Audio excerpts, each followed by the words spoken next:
காமராஜபுரத்தில் புதிதாக கட்டப்பட்ட ஆள்உயிர காமராஜர் சிலையை செங்கல்பட்டு வடக்கு மாவட்ட தலைவர் RS செந்தில்குமார் திறந்து வைத்து பள்ளி மாணவர்களுக்கு நோட்டு புத்தகங்களை வழங்கினார். பம்மல் காமராஜபுரத்தில் பம்மல் வடக்கு பகுதி காங்கிரஸ் தலைவர் அப்துல் காதர் ஏற்பாட்டில் புதிதாக அமைக்கப்பட்ட கர்ம வீரர் காமராஜர் திருவுருவ சிலையை செங்கல்பட்டு வடக்கு மாவட்ட காங்கிரஸ் தலைவர் RS செந்தில்குமார் திறந்து வைத்து மாலை போட்டு மரியாதை செய்தார்.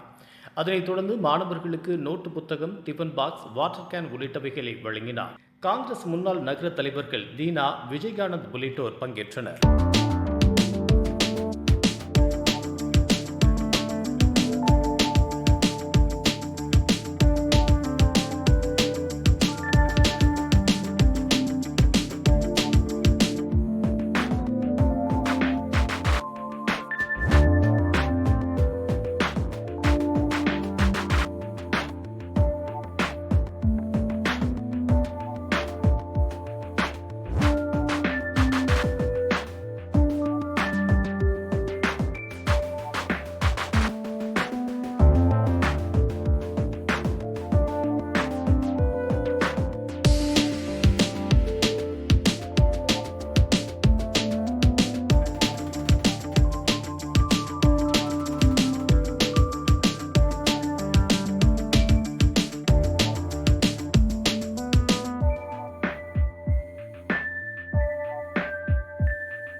இதுபோன்ற உள்ளூர் செய்திகள், மாநில செய்திகள் மற்றும் பயனுள்ள தகவல்களை உடனுக்குடன் தெரிந்து கொள்ள GST ஆன்லைன் மீடியாவை இலவசமாக சப்ஸ்கிரைப் செய்து கொள்ளுங்கள்.